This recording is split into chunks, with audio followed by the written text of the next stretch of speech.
On today's episode, you're going to hear a recap of this year's Thermostat Cultures live event and hear some sights and sounds and reflections from the powerful day of development, Thermostat Cultures Live. Welcome back to The Thermostat with Jason Barger.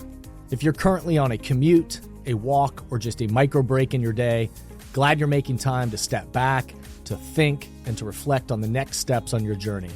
I've never been more convinced the best leaders and team cultures in the world are the ones that make time to step back, breathe in good oxygen, and calibrate their thermostat. I hope today's conversation leaves you feeling grounded and inspired.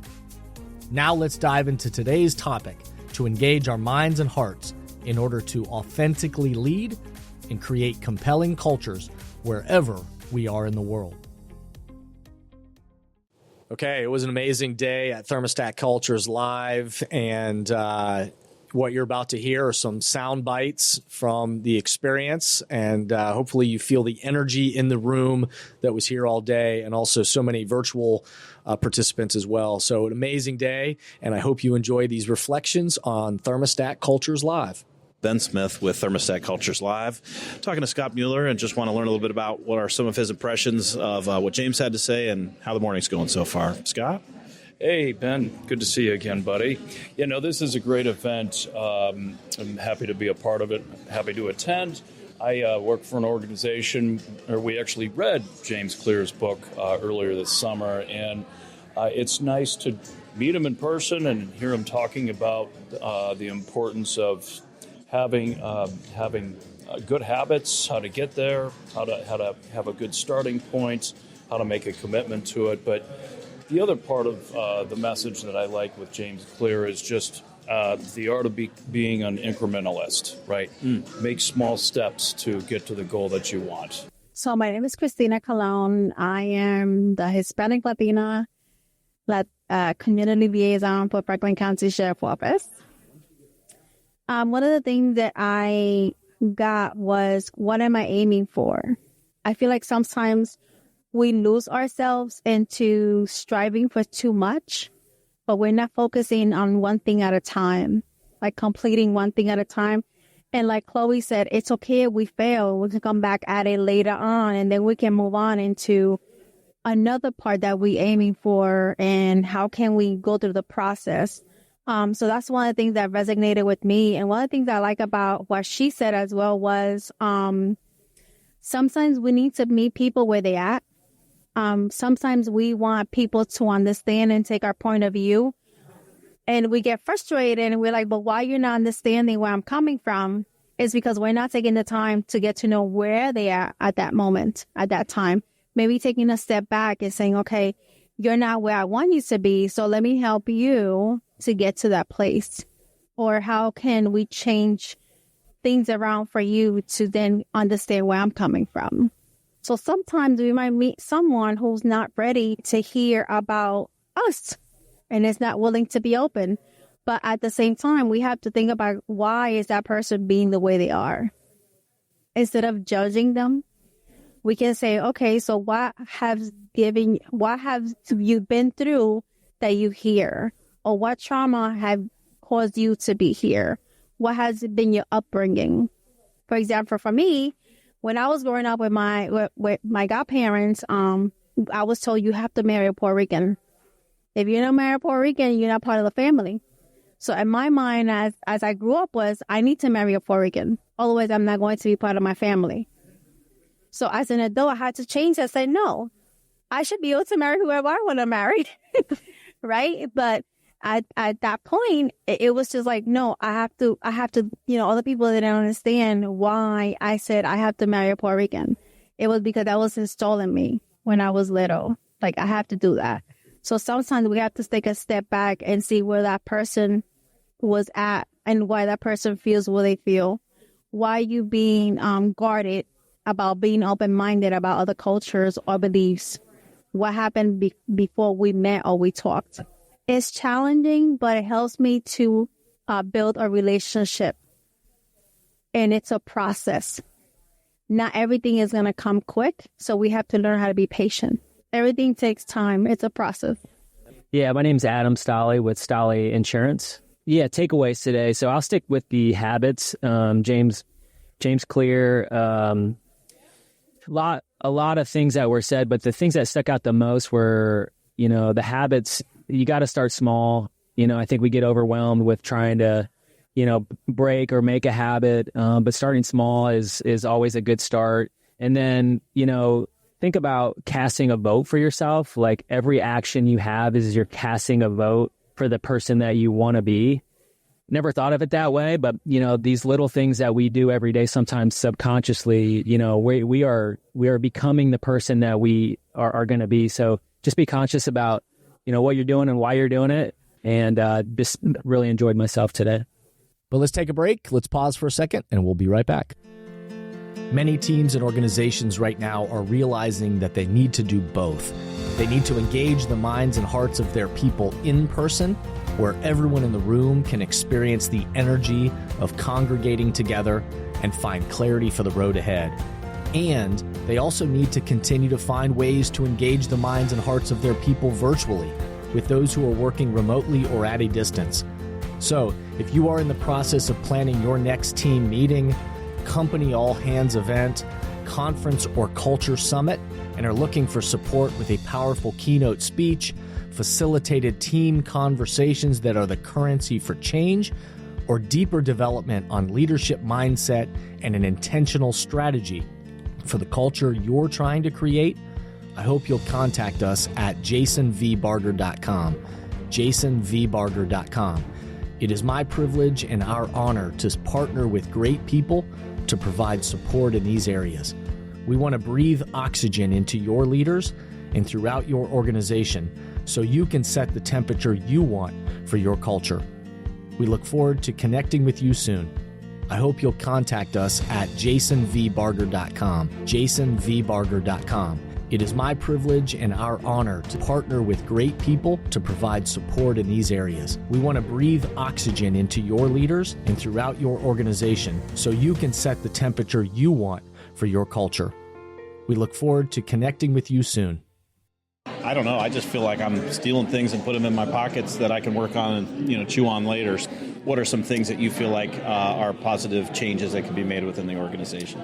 Well, for me personally, I found that after I read the book, and I think I'll have more takeaway, obviously, when I leave here today. But for myself personally, my career and what I do is it's hard to fit in an 8-hour day, and so unless I have a system that I can have figured out that works and I stick to it, or if something doesn't work, to your points, don't keep doing the same thing over and over again, because that is crazy. Right. But having a system that works, and for me, because so much of what I do involves lots of phone calls, lots of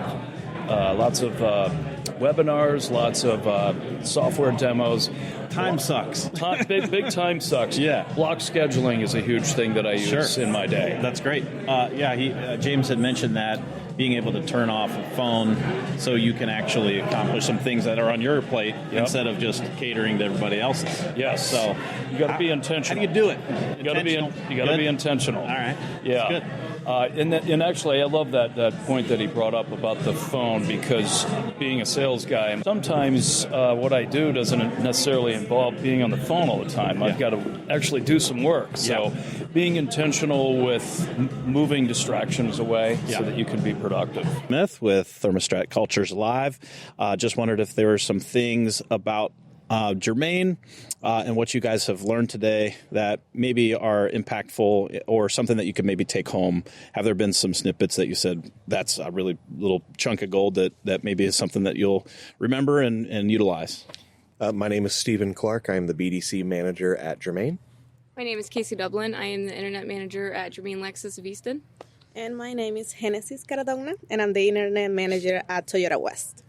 Absolutely. We're actually in the process of restructuring our whole department. I'm part of the internet team. Oh, cool.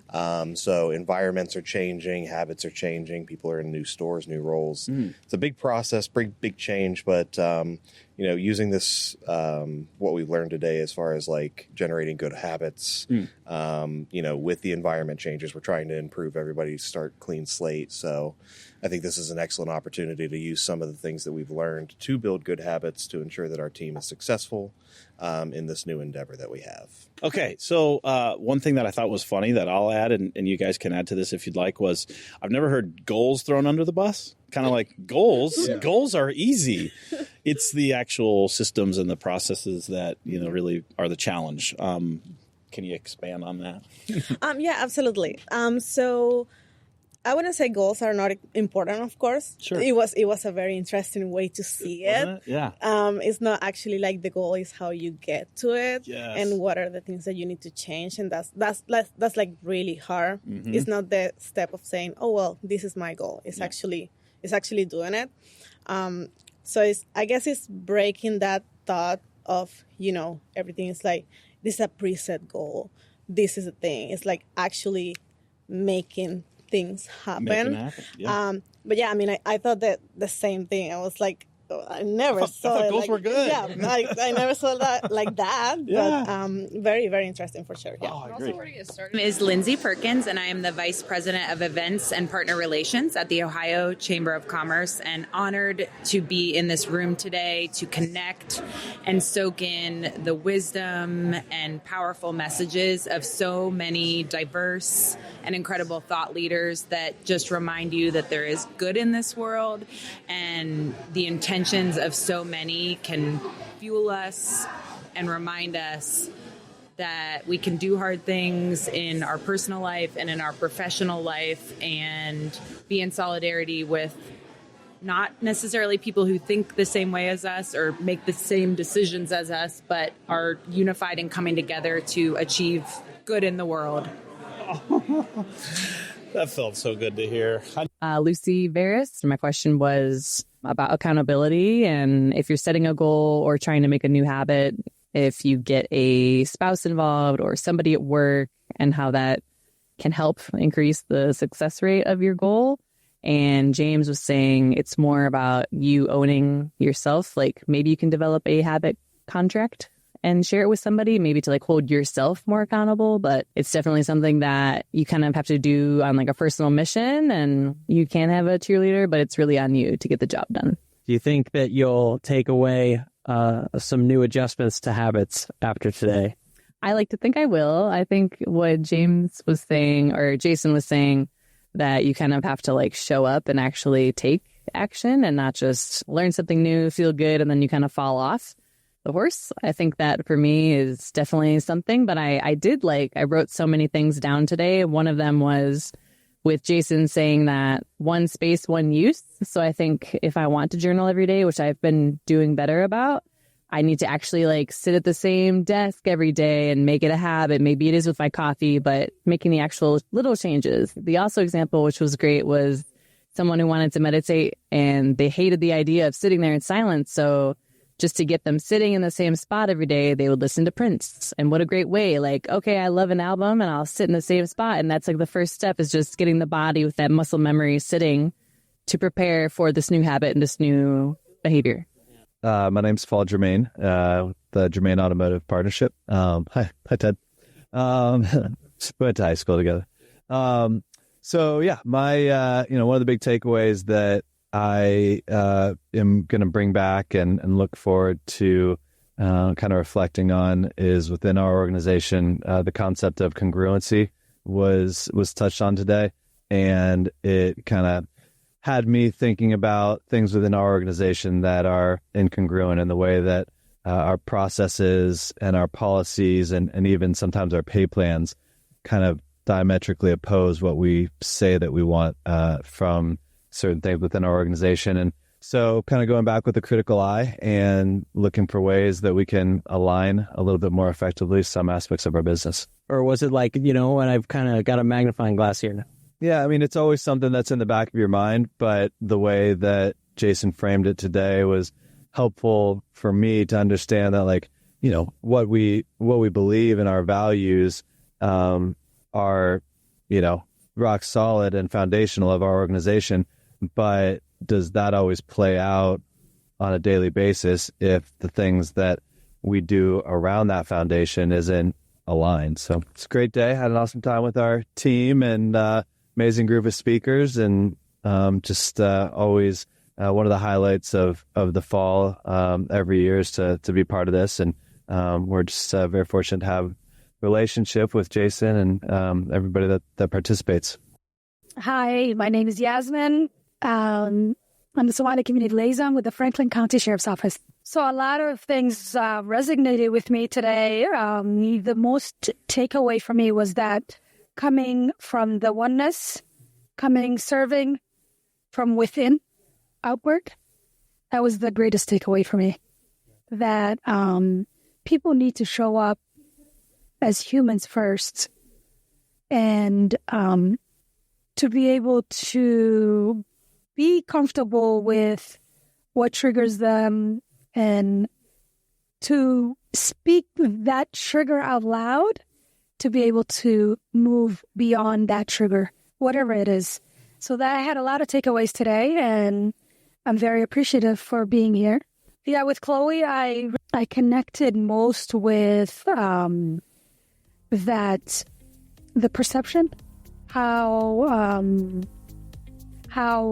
we tend to not to meet energy with energy. That if a person is having a moment, take a step back and realize that they're having a moment, that it's them that is off, and be able to hold space with them instead of meeting energy with energy, if that makes sense. That was the takeaway.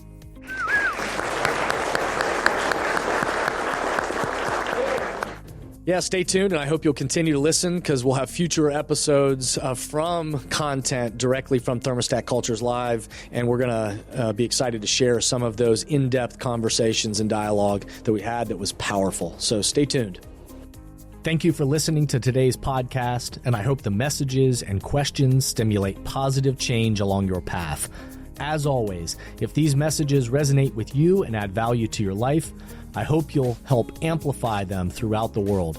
Please rate, comment, and share on whatever podcast or social media platform you're using, and share this podcast with the people in your life or work who should be part of these conversations.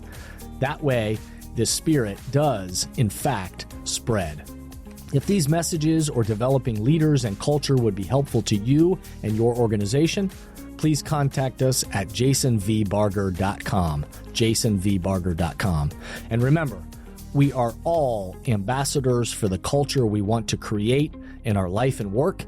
We have to own the vision we want to be a part of. The future of leadership is you, is me, is us.